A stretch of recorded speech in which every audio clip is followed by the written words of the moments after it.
No final dos anos 2000, quando o Frank Ocean ainda integrava o Odd Future, que era aquele coletivo maravilhoso de onde veio Tyler, the Creator, Eu Sweatshirt, The Internet, ele conseguiu um feito raro que foi descolar logo de cara, sem grandes trabalhos em carreira solo, um contrato com a Def Jam, que é um dos grandes nomes do hip hop, um dos grandes selos da cena norte-americana, só que o que seria algo muito vantajoso para ele rapidamente se transformou em uma frustração.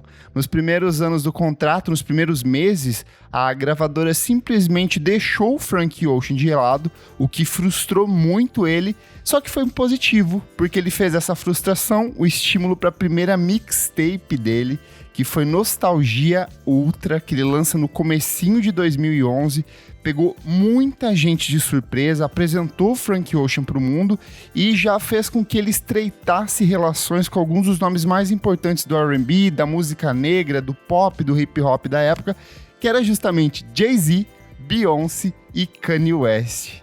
Hoje a gente vai falar sobre o Frank Ocean e o Channel Orange, mas antes é importante trazer um pouco dessa história dele. E aí eu pergunto pra você, Brenda Vidal, minha querida, foi nessa época que você conheceu o Frank Ocean? Oi, Kleber. Obrigada pelo convite mais uma vez, né? Pra estar aqui falando sobre música. Cara, então, sim e não. É engraçado porque esse disco é de 2012 e esse ano eu faço 26. Então, eu era uma adolescente. De 15, 16 anos, assim. Então, eu não consigo cravar se no final das contas eu consegui estar presente enquanto ouvinte logo nessa saída. Mas eu já tinha sido impactada pelo Tyler, the Creator, enfim, porque ele despontou em 2011 no VMA. E aí, por ele, eu fiquei sabendo do Odd Future e comecei a mergulhar na discografia do Odd Future. Então, eu esbarrei no Frank Ocean, assim. Mas eu consigo cravar um momento que foi bem psicanalítico, assim, ficar pensando nesse disco e qual era a minha relação, porque, né, diferente de um disco de... Enfim, os discos que eu já ouço agora, sendo uma pessoa com uma carreira na cobertura musical, mais uma vez eu estava na escola, assim, no ensino médio nessa época. Então eu ainda era uma curiosa, uma entusiasta. E aí eu lembro que a primeira vez que eu fiquei hipnotizada foi com a performance de Pyramids no SNL, que até o John Mayer está lá tocando, e eu busquei até no YouTube essa participação no SNL, tá lá, e também tem um recorte para Thinking About You, eu acho, mas vira e mexe caía do YouTube, né? Então não sei se essa de Pyramids está lá, mas eu lembro que foi essa, assim, e eu fiquei totalmente encantada pela figura do Frank Ocean, naquela mania de ter, assim, meio que umas fitinhas, umas bandanas, assim. Sim, a fase da bandaninha. A fase da bandana. E aquela presença intimista dele ali cantando, quase sussurrando os segredos, assim, pro microfone. Eu lembro que foi nessa performance que eu fiquei, ei, nossa, eu acho que esse é um artista para eu correr atrás. E aí eu lembro que já engatou com o clipe de Pyramids também, que era bem, assim, cativante, interessante do ponto de vista visual. E aí disso eu fui conhecer o Channel Orange. Perfeito. Então acho que se não foi 2012, começo de 2013, por aí que eu começo a me conectar, sabe?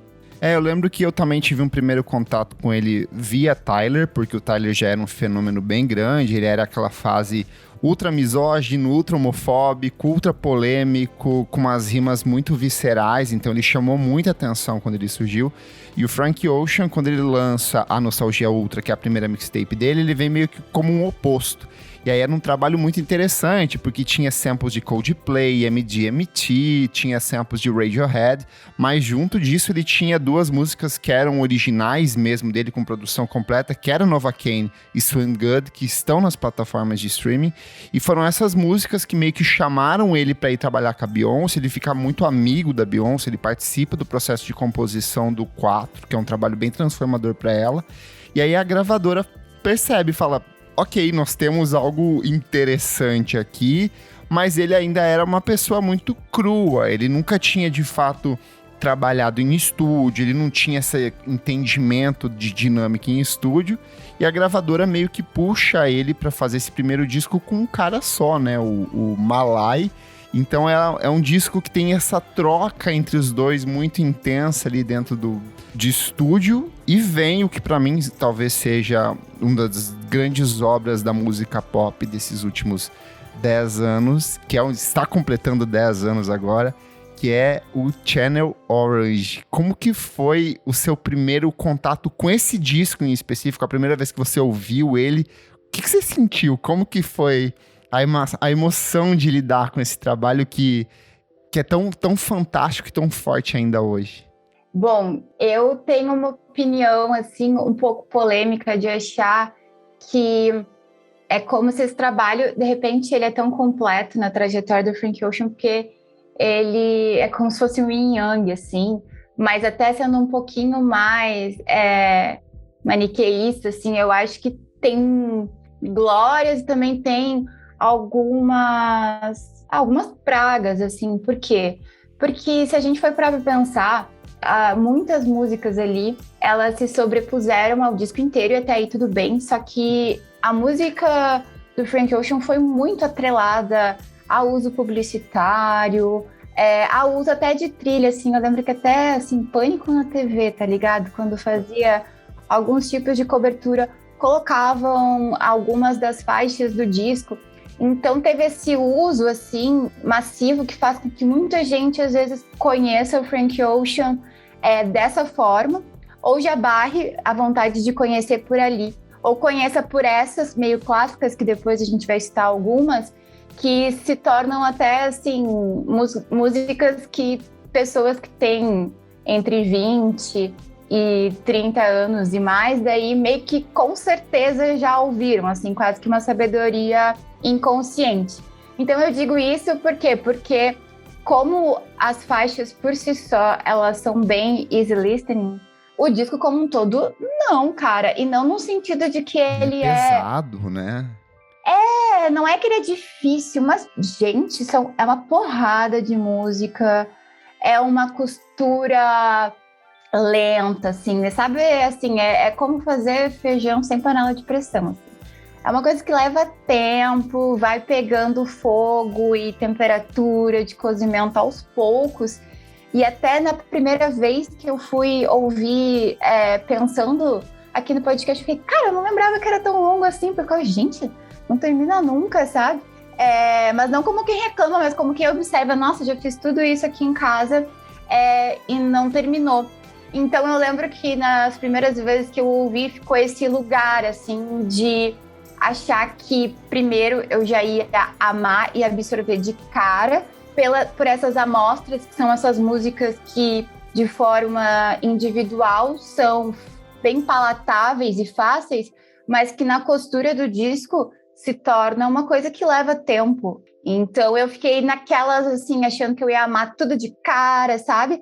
E eu fiquei, não, pera. E até hoje esse disco vai se avolumando e crescendo dentro de mim. Tem coisas que só para essa escuta eu fui gostar. Então é um pouco esse lugar, assim, de desafiador, assim, porque a gente meio que menospreza, sabe? Acha que já tá muito no papo, e quando ouve é necessário fazer um mergulho, que também é bem intimista, né? Bem. Eu sinto em alguns aspectos, e eu acho que isso é de fato um defeito dele, é um disco muito inchado. Só que ao mesmo tempo que ele é muito inchado, eu não sei que faixa eu tiraria. Será que eu tiraria essa vinheta? Mas essa vinheta tá tão bem encaixada. Será que eu diminuiria a duração dessa faixa? É uma decisão muito complexa. E aí eu acho que essa decisão também deve ter pesado pro Frank Ocean, porque assim, era o primeiro disco dele, a gravadora não tava dando muito crédito. Ele fez esse disco em intervalo de 2 semanas. Ele compôs todas as músicas em intervalo de 2 semanas. Absurdo. Pra você ver o absurdo que é. Absurdo. É um disco que a gente tá redescobrindo hoje, e ele fez, assim, a toque de caixa.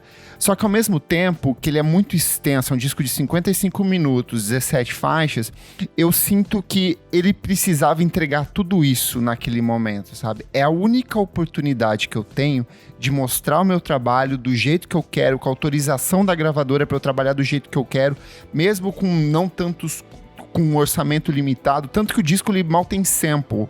Ele é todo feito em cima de uma base de sintetizador, de batida, uns solos de guitarra, muito bem produzido, mas ele não é um disco assim, com coros, com vozes, com estruturas complexas.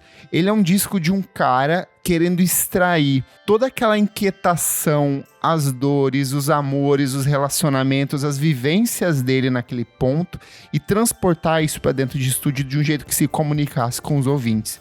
E aí eu sinto que ele se comunica, sabe? Ali eu acho que tá a beleza desse disco que, na concepção da própria mãe do Frank Ocean, é um disco sobre o verão, sobre os amores do verão, sobre os relacionamentos que vêm, vão, desaparecem, amizades antigas que você relembra, personagens esquecidos que vêm e voltam. Então eu acho que isso que é muito mágico. É um disco sobre viver na Califórnia, numa Califórnia do verão, quente, nostálgica, mas que continua dialogando até hoje com a gente, né? Claro, eu concordo muito com esse seu ponto de vista, principalmente com esse adjetivo do álbum inchado, ao mesmo tempo esse paradoxo, assim, também não sei o que tiraria, o que reduziria, e eu consigo pensar muito, mas com esse recorte de raça, assim, que é uma hipótese, né, mas quando você fala também que dá para sentir essa garra de querer aproveitar a oportunidade, primeiro o álbum solo com uma gravadora e tal, e não qualquer gravadora, né, a Def Jam, assim, todo um histórico. Eu sinto que é um pouco isso, assim, de a população preta, assim, pelo globo, mas principalmente pela América, tem essa sensação, assim, de ter que ser 2 vezes melhor para poder ter um destaque igual ou às vezes até inferior do que as pessoas brancas em qualquer ramo. E acho que no ramo criativo acaba sendo cruel, porque quando vê a gente espreme tudo que dá pelo medo de tipo, não, eu preciso fazer um disco de estreia e arrasar de cara, sabe? Então eu sinto que tem até esse lugar, assim, de alguém que mergulhou e fez... Que é absurdo isso, e eu imagino que tenha sido... Não sei se tem entrevistas ele falando sobre esse processo, mas eu sinto que deve ter sido muita pressão interna, sabe? Uma autocobrança, assim, porque em 2 semanas você fazer tanto volume de coisa é porque você está buscando um aperfeiçoamento. Então eu fico até imaginando isso, sabe? Pensar também esse desejo desse artista negro de querer se comunicar, de querer ser ouvido, de querer extravasar sentimentos e coisas, e também de querer pecar pelo excesso, se for o caso, né? Porque a chance precisa ser agarrada, assim. E se a gente conectar também com o tempo que ele fica, o tempo espaçado para um próximo disco, a gente também pode pensar o quão intenso foi isso para ele, né? Eu acho que muito disso também é que dias antes ao lançamento do disco, o Frank Ocean, que sempre foi um cara muito reservado, de dar poucas entrevistas, ele se comunicava muito por meio do Tumblr que ele usava na época. O Tumblr era um grande fenômeno na época, eu amava, adorava, seguia ele lá. E ele chega, faltando poucos dias para o lançamento do disco, com uma carta aberta onde ele se revela como homossexual, onde ele conta de uma experiência que ele teve aos 19 anos e como esse disco, de uma forma ou de outra, era a maneira que ele tinha de expressar aquilo que ele estava sentindo, essas inquietações, esse medo, porque a gente está falando de um homem negro dentro de um universo de hip hop que é ultra machista, ultra conservador, liberal em muitas questões, porém ultra conservador em outras. Então isso foi muito expositivo e muito doloroso para ele. E até na carta ele fala assim: eu escrevi para me manter ocupado e são. Eu queria criar mundos mais rosados que os meus. Tentei canalizar emoções avassaladoras. Então, essa carga, essa intensidade, ela tá presente em todos os momentos da obra. No começo do disco, até lá no final, quando ele vai falar em Forrest Gump, sobre um amor de um cara que tá sempre escapando dele, sabe?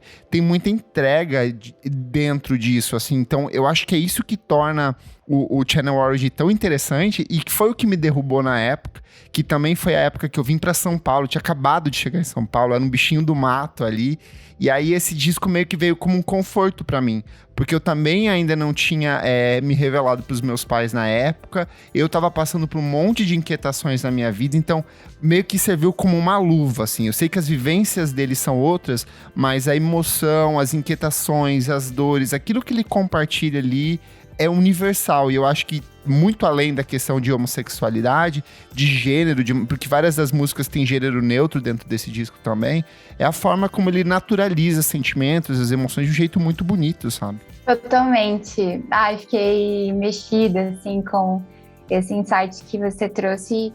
Concordo muito, e eu acho que é isso, assim, também um pouco desse que a gente estava comentando, né, de a gente achar que dominou o disco e quando vê a Channel Orange que tá te dominando, nesse lugar também de ser um disco tão subjetivo, né, pautado por isso, assim, por essa introspecção que não aliena, mas que está em diálogo, mas sempre parte do que vem dentro, né, o protagonista é a subjetividade sempre, seja eu observando de fora, ou seja o fora me atravessando e mexendo em coisas aqui dentro. Então eu acho brilhante, acho que é um feito histórico nesse lugar, assim, de o que artistas do hip hop podem falar, o que artistas pretos podem falar, e o que a gente, enquanto público preto e não, que a gente espera, né? Que tipo de estereótipos a gente joga, que tipo de coisa a gente recebe, porque eu acho muito revolucionário isso, assim, dele pegar e ele não precisava, né, tornar pública a sua sexualidade, e ele também não precisava fazer isso da forma que fez, com uma carta, né? Sim. Como alguém que se comunica de uma forma bastante cuidadosa, que explica um pouco a sua trajetória, e então é um jeito muito cuidadoso, assim. E aí, fazendo essas conexões, poxa, o World Future trazia várias bagagens, assim, totalmente conservadoras por essa cultura do status quo mesmo, até né? Até porque, desculpa te interromper, mas boa parte dos integrantes do The Future depois se revelam como bissexuais, lésbicas, homossexuais. Então, assim, você vê que tem um sentimento muito de desconforto e de deslocamento da adolescência, de certa forma, assim. Que era um monte de gente jovem falando merda porque eles foram criados desse jeito.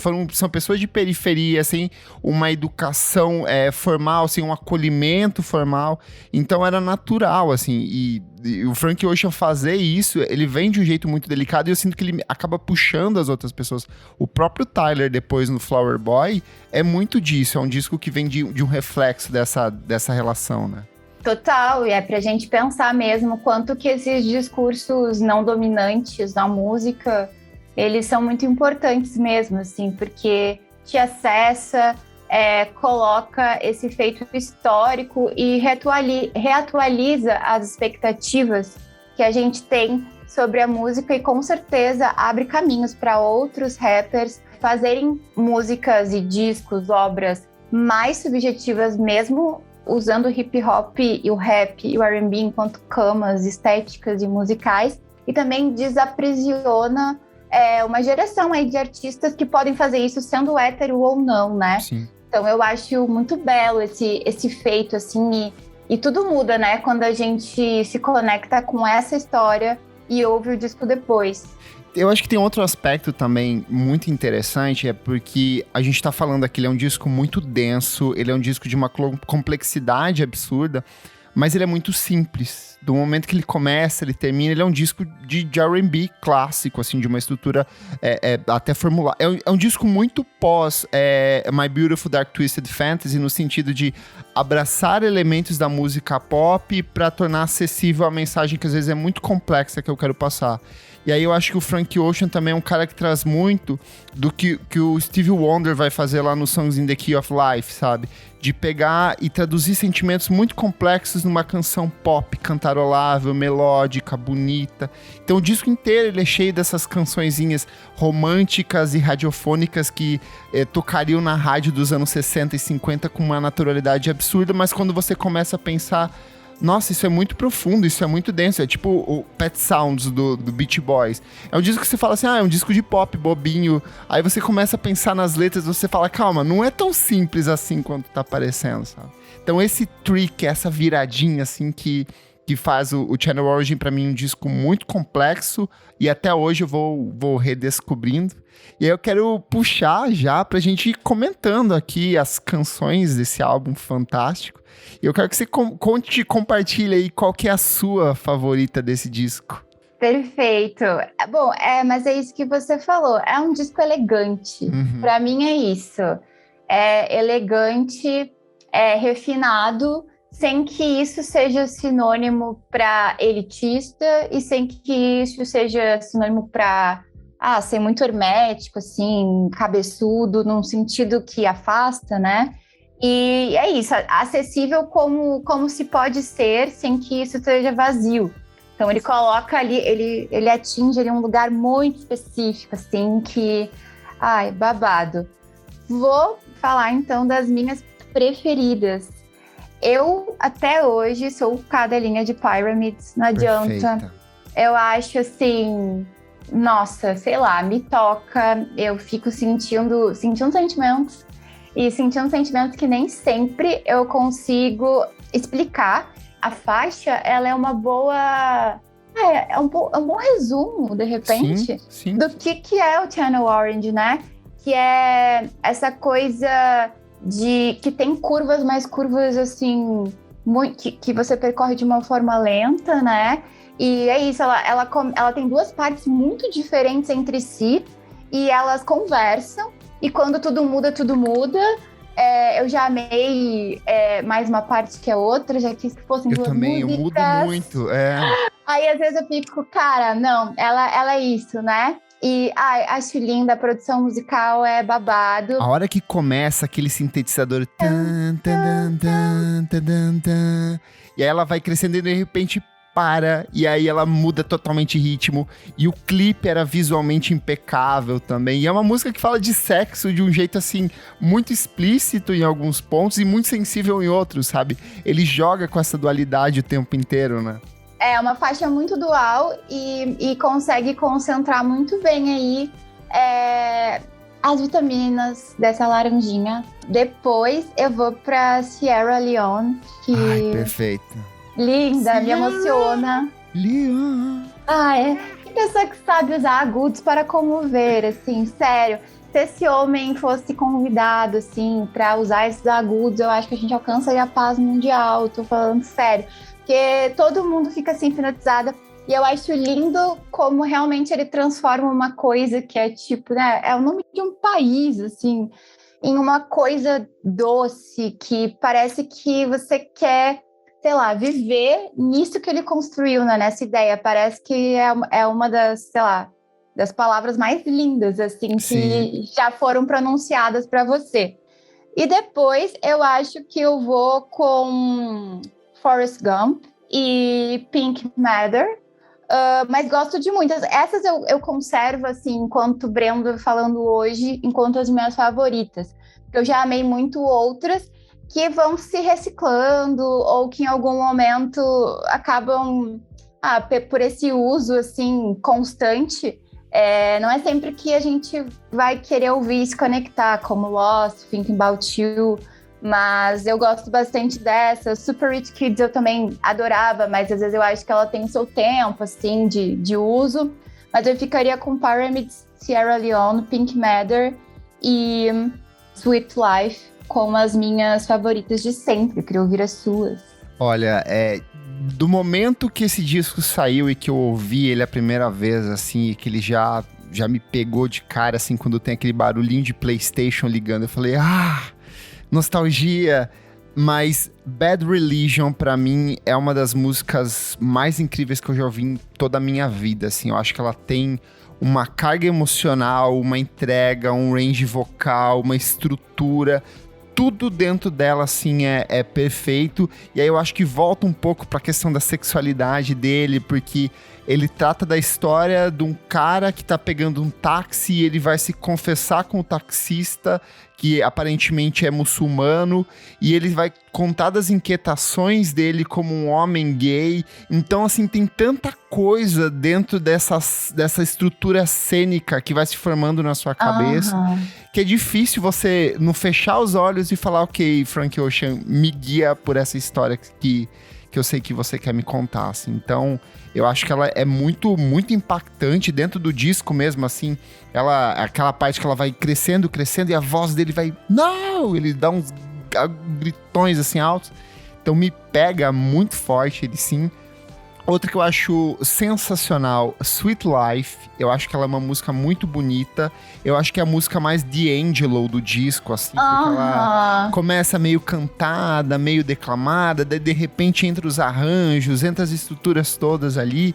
E é uma dessas músicas, de novo, que ele fala sobre a questão de relacionamento. Só que de um ponto de vista de... Não era isso que eu esperava, mas eu acabei embarcando. Ele começa a música falando assim... O single não era a melhor música, mas eu acabei aceitando, assim como eu acabei aceitando você. Então é muito interessante essa forma como ele vai percebendo essas nuances do amor e do relacionamento e da vida amorosa, e ele vai dando visões diferentes dentro disso, sempre de um jeito muito particular, porque a todo momento ele conecta as narrativas dele com cenas e acontecimentos da cidade de Los Angeles. Super Rich Kids, pra mim, talvez seja a mais explícita disso, porque ela fala justamente desse modo de vida dessas jovens crianças ricas e vazias que ele encontrava pela cidade. Então, tanto a parte dele quanto a do Earl, elas criam essas poesias visuais que são quase cênicas, são filmes que vão se formando assim na sua cabeça.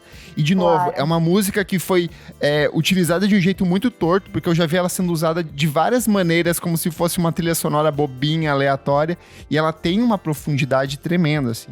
Não querendo te interromper, mas já interrompendo, cara, essa é a música que usaram pra aquela matéria que se tornou um meme do Rei do Camarote. Sim. Pra mim, tipo assim, essa pra mim é o maior exemplo do que uma galera que, tipo, eu até acho que conseguiria entender a letra se fosse buscar, porque a gente tá falando aí de pessoas dialoga, de alguma forma dialoga, mas esvazia um pouco, é outra coisa. Essa era uma música que eu amava e até hoje eu tenho questões com ela, porque me vem aquelas imagens ridículas, assim. Eu acho que é uma reportagem, será que é da TV Folha? Aquela que tem o Rei do Camarote? Eu acho que é.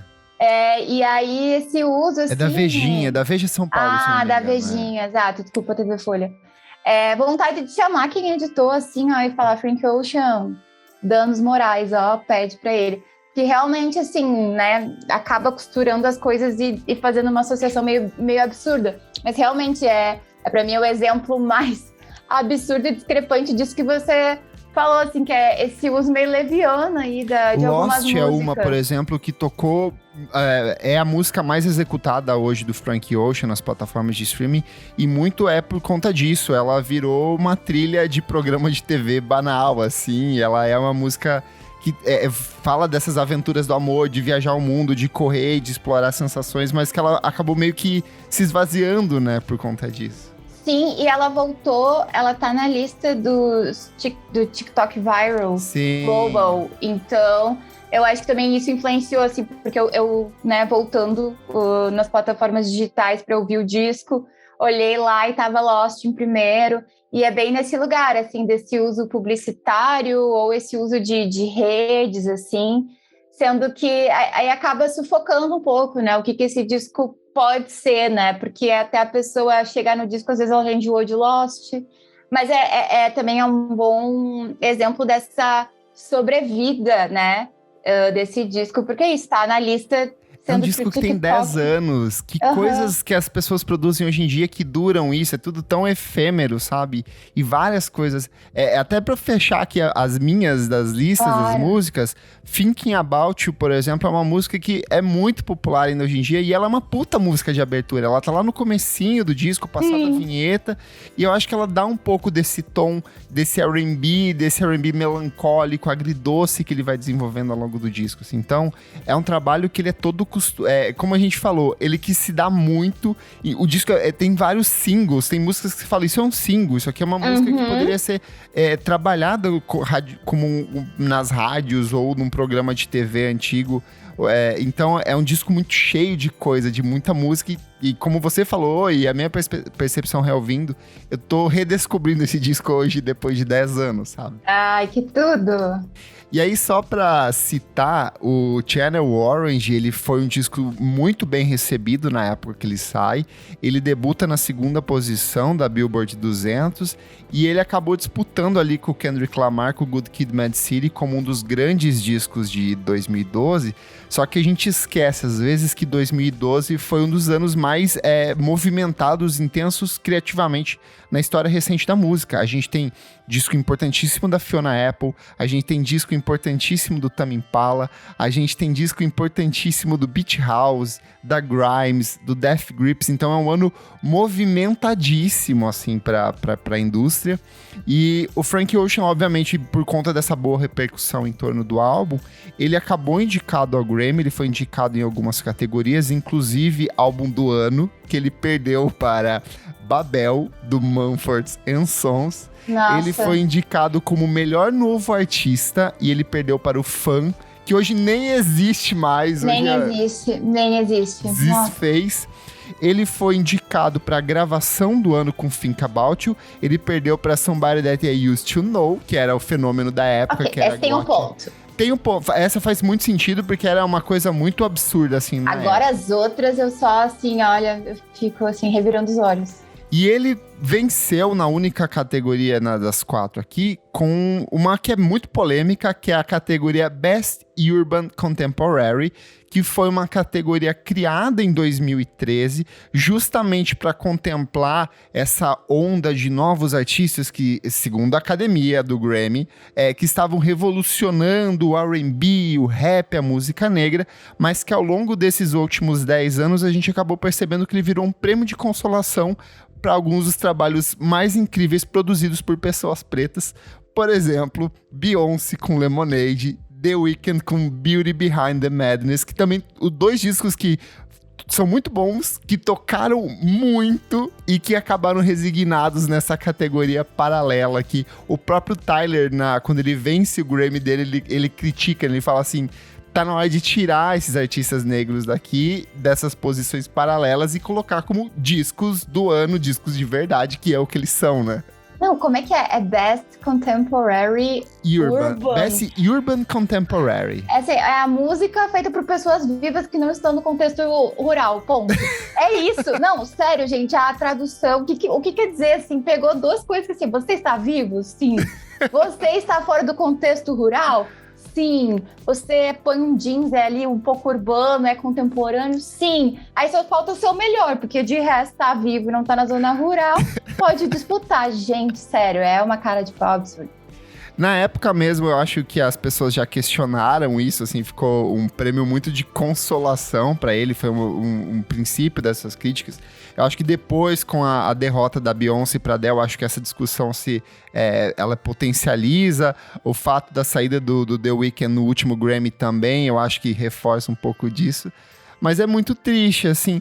Assim, por um lado é triste, mas por outro, a força desse disco de se sustentar para além desses limites da indústria, que historicamente desvaloriza artistas negros, mostra o quanto esse álbum é fantástico e quanto ele continua reverberando até hoje também, né?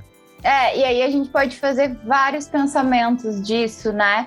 O cara foi lá, o cara fez uma porrada de música em 2 semanas, músicas aqui que estamos 10 anos depois voltando, redescobrindo, fazendo vídeos no TikTok ao som sendo comercialmente bem recebidas, que é muito importante pra dentro do Grammy, né? Exato. Tá aí Taylor Swift pra provar isso. E aí esse cara fez tudo. Então ele fez tudo, pecou pelo excesso, que era a última chance. Aí ele é notado, mas não o suficiente para ser reconhecido no lugar de outros artistas brancos, assim. Então fica esse legado, né, da gente não só fazer jus, né, mas de, enfim, sempre colocar esse olhar, né, porque o Grammy acho que vai ser um pouco difícil de mudar e a gente fica incrédulo, mas também pensar quantas vezes a gente acaba, né, as pessoas brancas acabam reproduzindo, né, esse mesmo olhar, assim, né, que também aprisiona, que fetichiza, que deixa põe uma tag só para isso, enquanto tem outras pessoas fluindo por tags bem mais universais, assim. E aí, só pra gente mergulhar em alguns fatos curiosos sobre esse trabalho, que ele é imenso e que ele vai para além das faixas, tem a questão da capa, né, da identidade visual, do conceito dessa cor laranja. E na época, o Frank Ocean já falou, é um disco veranil, é um disco sobre os sentimentos que ele viveu naquele verão e que ele queria trazer para dentro de estúdio, mas tem um pouco de um lance sinestésico, de ele tentar interpretar visualmente as músicas que ele estava cantando, as letras que ele estava compondo, como que se traduzia isso no espectro das cores. E aí ele conversou com o Pharrell Williams e o Pharrell falou assim, olha, tive algumas experiências sobre isso, na época do NRD eu escrevi sobre isso, e eles encontraram esse lugar comum do laranja, desse channel orange, desse sintonizar num lugar onde todas as emoções são laranja, que representa isso. E o próprio Kanye West foi alguém que também orientou muito ele nessa época. Ele falou, cara, é muito importante você ter uma amarra visual no seu trabalho, sabe? Como a gente falou, ele veio ali do My Beautiful Dark Twisted Fantasy, mas ele tinha uma sequência de outros discos onde a estética é sempre muito relacionada, né? Então o Frank incorpora isso de um jeito muito curioso, muito minimalista, mas que funciona dentro do disco, né? É uma capa icônica, né? A capa é muito icônica, assim. Mais uma vez, a elegância tá nesse lugar. E a gente vai pensando isso, né? O hip hop tem as suas expressões visuais, então é importante, né? E às vezes acaba sendo um lugar um pouco comum, assim, dos artistas do rap, né? E conectados à cultura hip hop trazerem, né? Sempre além da composição e da música, assim. Trazer essa informação, o lugar da capa é esse lugar muito interessante, e o Earl e o Tyler também são pessoas que mostram o quanto isso aí também é cultural, porque é isso, né? O mesmo coletivo, e eles três, assim, acho que são destaques nesse uso, assim, da capa, independente de qual seja o vento da indústria da época, se é mais vídeo, se é não sei o que, não importa, a capa sempre é um lugar importante, assim.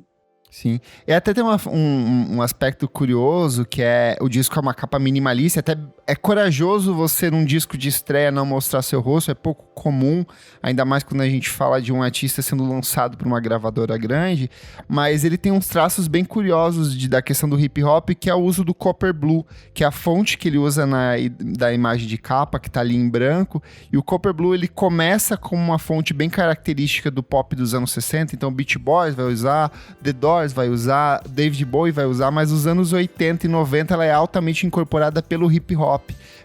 Por vários artistas do rap, eles usam essa fonte, que é uma fonte mais gordinha, mais cheinha, pra causar esse impacto. Então ele faz meio que essa referência, assim, eu acho super bonito. Visualmente eu acho muito interessante pra quem gosta de acompanhar isso.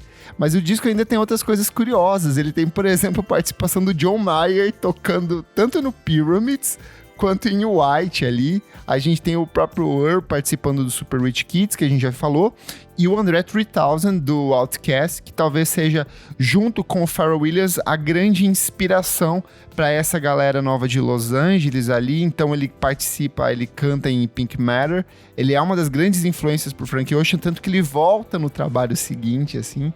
Então, essas pequenas participações, esses aparecimentos ali, essas relações com esse hip hop clássico, ela torna o disco ainda mais interessante, né? Eu acho que, primeiro, ele é da dialética com o coletivo, né? Ele vem disso, o hip hop por si só, em suas bases, é pautado por isso. Aí ele vem de um coletivo de hip hop, que é uma coisa muito forte, principalmente na cultura estadunidense, né? E aí, quando ele vai para o disco solo, ele não vai sozinho. E eu sinto que ele também buscou se cercar dessas participações, meio que mentores generosos, sabe? Pessoas que ele queria ouvir e estava disposto a ouvir, sabendo que essas pessoas iam aconselhar de uma forma sábia, assim, né? Falando aqui musicalmente, assim, e excluindo John Mayer. Mas falando principalmente do Pharrell, ou do Kanye, dando esses toques, assim, e também do André 3000, inclusive porque, nossa, eu acho que o Outkast aí tem toda uma escola desse som radiofônico complexo, né? Letras complexas em camadas, né, de produção musical, radiofônicas que te fazem cantarolar e que gruda. Então eu acho que tem muito essa influência, mas aí a moda Frank Ocean, né, que ele consegue absorver para o seu universo. Perfeito.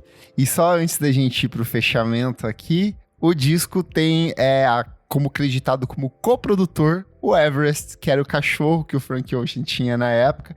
Ele morreu pouco tempo depois que o disco foi lançado, ele morreu muito novo, mas ele foi creditado como coprodutor do disco, e ele é o primeiro cachorro a vencer um Grammy. Então eu acho que, por si só, eu acho que já valida muitas coisas dentro desse álbum fantástico aqui. Eu, enquanto uma pessoa vegana, acredito que esse é um dos grandes movimentos de quebra do especismo. Eu acho que é isso, e acho que esse é o grande tono da obra. Ela se mantém aí, né? Atual, os debates atuais. Cara, é isso. Channel Orange tem essa importância musical e consegue mostrar o quanto que a música é uma ferramenta realmente de quebra de paradigmas, eu acho, sabe? Ele consegue trazer para esse lugar, assim, da arte feita com sinceridade, como um espaço de reflexão que parte, sim, de uma pessoa, de vivências específicas, mas que é capaz de comunicar com muitas outras, sem que isso seja dialogar com algo que é hegemônico, e sem que isso seja esvaziar, e sem que, para não esvaziar, a gente tem aqui para o contraponto, que é se tornar cabeçuda demais para se conectar só com bolhas específicas. Então eu acho que ele é um disco que cresce pelo que a gente pode acessar enquanto um álbum musical, mas cresce pelo que a gente também pode acessar pelo Frank Ocean e por tudo que ele é e deixa de ser. Então eu acho que é isso, a gente teve que passar por indústria, a gente teve que passar por recortes raciais e de gênero e sexualidade para falar desse disco, sem deixar de lado todos os aspectos líricos, sonoros, todos não, né, mas grande parte deles que dizem respeito à obra em si. Então, acho que por tudo isso, ele mostra realmente que um clássico, ele é um disco que dialoga e que faz sentido e que está sempre atrelado a outras coisas. Dificilmente vai ser um clássico porque só fez coisas no quesito musical, sabe? Sempre reverbera. E acho que é um disco que segue reverberando na multiplicidade, assim, sabe? E com as nuances do sol mesmo que ele traz, sabe? Ora escaldante, ora um pouco sufocante, úmido, seco, brilhante, que dá vontade de viver. Eu acho que ele passeia por tudo isso.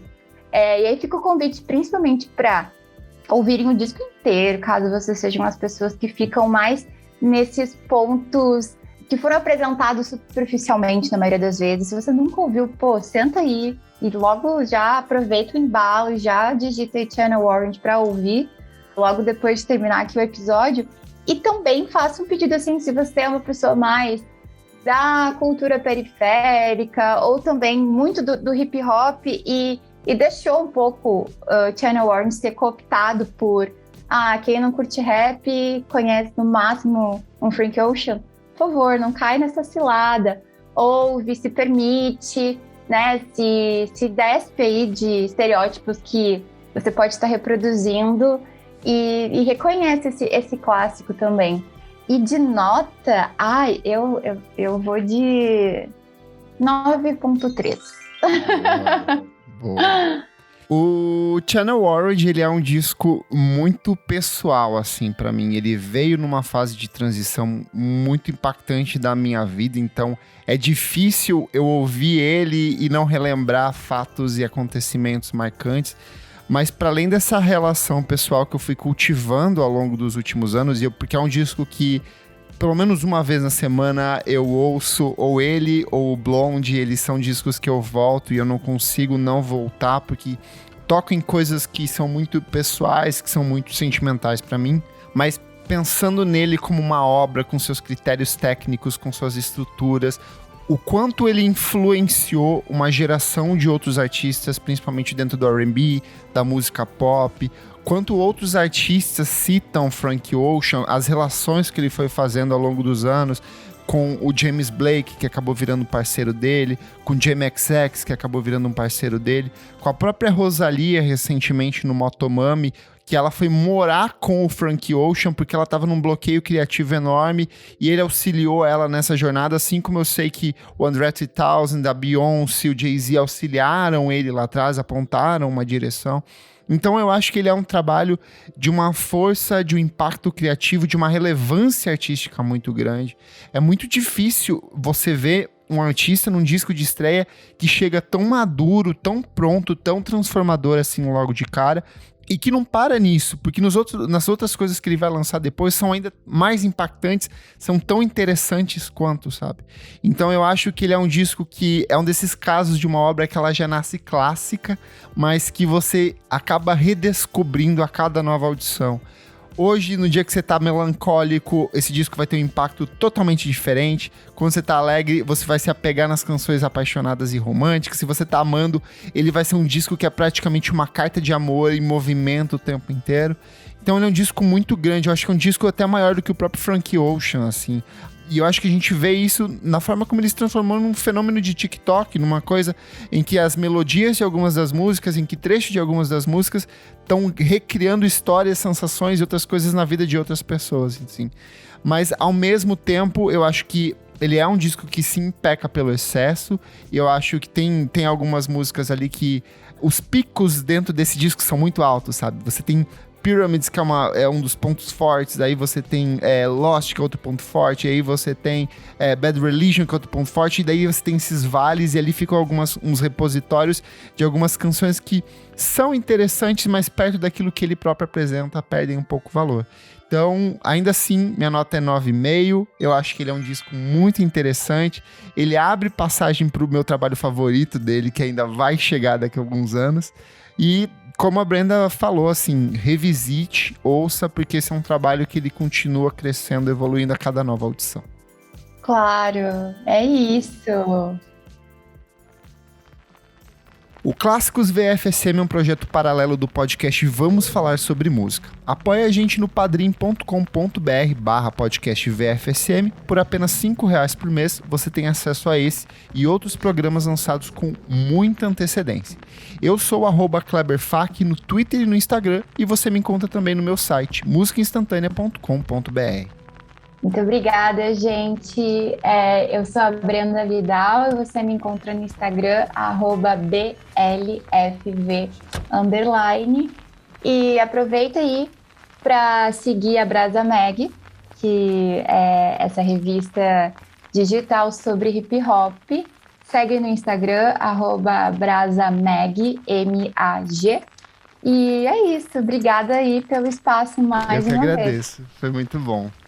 Até a próxima, gente. Tchau, tchau.